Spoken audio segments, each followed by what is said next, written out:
అటు పెప్సీ యాడ్లో చేస్తూనే ఇటు సైలెంట్ గా అప్పుడే తన 4వ సినిమా స్టార్ట్ చేశాడు రామ్ చరణ్. కాజల్ తో కలిసి మరోసారి సిల్వర్ స్క్రీన్ పై మెరుపులు మెరిపించేందుకు రెడీ అయ్యాడు చెర్రీ. అవి కూడా అలాంటి మెరుపులు కాదు, సినిమా టైటిల్లోనే ఓ మెరుపు. అవును, ఆరెంజ్ తర్వాత చెర్రీ నటించే 4వ ప్రాజెక్ట్ పేరు మెరుపు.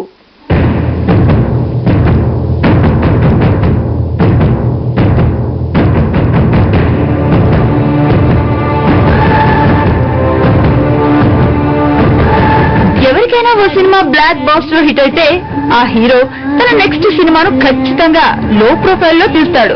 Mega power star Ram Charan కూడా అదే చేశాడు. మగధీర లాంటి బంపర్ హిట్ తర్వాత బొమ్మరిల్లు భాస్కర్ తో కలిసి ఓ క్యూట్ లవ్ స్టోరీ చేస్తున్నాడు చెర్రీ. అయితే చెర్రీ నుంచి ఆడియన్స్ మాత్రం పవర్ఫుల్ సబ్జెక్ట్ ఎక్స్పెక్ట్ చేస్తున్నారు. అందుకేనేమో చరణ్ అప్పుడే తన 4వ సినిమాను స్టార్ట్ చేశాడు. మగధీర తర్వాత పవర్ఫుల్ స్టోరీ లైన్ తో వస్తున్న ఈ సినిమా పేరు మెరుపు.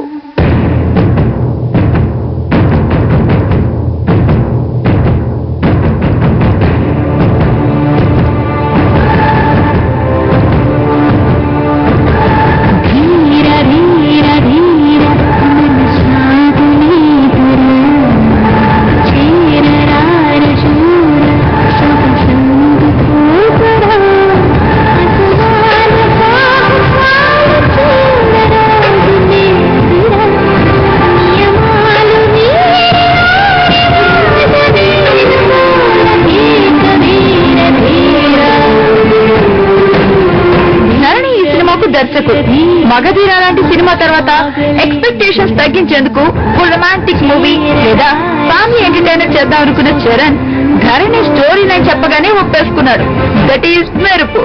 ఇంత కమర్షియల్ సినిమా నేను ఇంత త్వరగా చేస్తాను నేను అనుకోలేదు. ఇంకేదైనా చిన్న cute love stories, light action తో లేకపోతే మంచి కామెడీ ఉన్న సినిమాలు మగధీర తర్వాత చేయాలి అని నేను అనుకున్నాను. మంచి ఫ్యామిలీ సినిమాలు. ధరణి గారి స్క్రిప్ట్ వచ్చి నాకు చెప్పిన వెంటనే దీనిలో బ్యూటిఫుల్ యాంగిల్ ఉంది.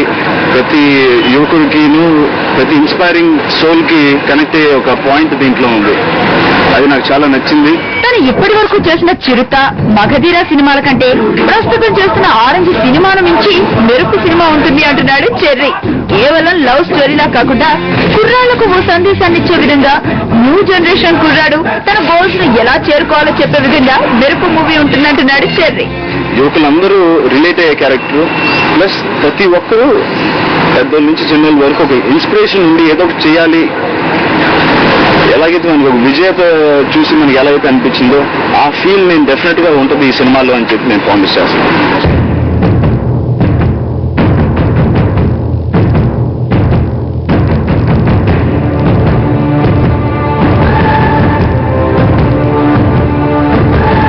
Mega Super Good Films banner పై ఆర్బి చౌదరి సమర్పణలో ఎన్వి ప్రసాద్, ఫారిన్ జైన్ నిర్మాతలుగా ఈ సినిమా తెరకెక్కనుంది.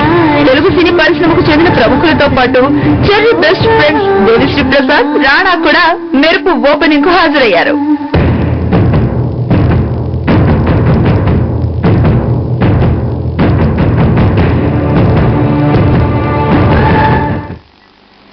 రామ్ చరణ్ ఓ సినిమా చేస్తానని చెప్పాడంటే అందులో ఏదో ఒక ప్రత్యేకత ఉండి తీరుతుంది.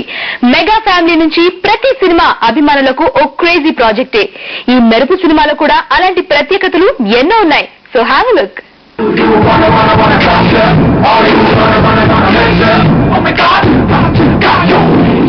చిరుత రామ్ చరణ్ ఫస్ట్ ప్రాజెక్ట్. ఈ సినిమాతోనే ఆడియన్స్ కు తానేంటో చెప్పిన చరణ్ నెక్స్ట్ సినిమా మగధీరతో బాక్స్ ఆఫీస్ రికార్డులను తిరగరాశాడు. ఇప్పుడు ముచ్చటగా 3వ సినిమా తీస్తున్నాడు.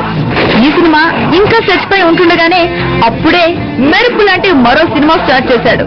మగధీర తర్వాత అంతటి పవర్ఫుల్ సబ్జెక్ట్ తో వస్తోంది మెరుపు. మెరుపు లాంటి మనుషులు అంటే మెరుపు అంటే you can't hold the lightning in any form. It is never held in any form. The lightning has to strike only when it wants to. So every strike of a lightning is a success. It is very high voltage. That is the character of the hero. Nobody can hold him. It's his own life, which he creates a revolution to all the youth people and the youngsters. మెరుపు సినిమాకు పెద్ద highlight Ram Charan, Kajal జోడీ. మగధీర సినిమాతో mesmerise చేసిన ఈ pride మెరుపు సినిమాతో మరోసారి వెండి తెరపై మెరుపులు మెరిపించనుంది. Yeah, this is Charan and my second film, so I'm really looking forward to that. And we anyways share a very comfortable rapport, and he's a wonderful co-star. So I'm quite excited to be working with him for the second time. Dharani direct చేస్తున్న ఈ సినిమాకు మరో పెద్ద highlight TC Sriram photography. తనకు నచ్చితేనే cinema చేసే ఈ number 1 cinematographer చాలా ఏళ్ల గ్యాప్ తర్వాత మెరుపు సినిమాకు పనిచేస్తున్నాడు. అంటే ఈ సినిమా ఖచ్చితంగా ఓ దృశ్య కావ్యం కాబోతుందన్నమాట. The film will speak for itself. For that, I'll work my life out. That's the only thing that's my motto for every film. I think that will be the same. I'm very happy to work with this cat. And I hope we rock. I'm very happy that when Dharani told me it's my 4th day of cinema. Mega Super Good Films banner పై నిర్మించబోయే ఈ సినిమాను ఎలాగైనా hit చేయాలన్న కసి mega ఫ్యామిలీలో కనిపిస్తుంది. అందుకే ఆడియోతోనే సగం హిట్ చేసే దేవిశ్రీ ప్రసాద్ ను ఈ సినిమాకు సెలెక్ట్ చేసుకున్నారు. నిజానికి చరణ్ దేవిశ్రీ చిన్నప్పటి నుంచి మంచి ఫ్రెండ్స్. కెరీర్ స్టార్ట్ చేసిన తర్వాత ఇన్నాళ్లకు మెరుపు సినిమాతో వీళ్ళిద్దరూ కలిసి పనిచేసే అవకాశం వచ్చింది. నేను దేవి చిన్నప్పటి నుంచి నేను దేవి ఇంటికి వెళ్ళి తన మ్యూజిక్ డైరెక్టర్ అవ్వక ముందు కూడా నేను తన ఇంటికి వెళ్ళి తన ఇన్స్ట్రుమెంట్స్ తో ఆడుకునేవాడిని, గిటార్ ప్లేయర్తో ఆడుకునేవాడిని. That time Devi use to create small 2-line songs and 5-line songs. ఇది ఇప్పటికీ గుర్తు ఆ పాట ఇప్పుడు. బట్ ఆల్రెడీ ఒక ట్రాక్ వినిపించాడు. ఇట్స్ సూపర్ టైటిల్స్ అనే ఒక ట్రాక్ వినిపించారు.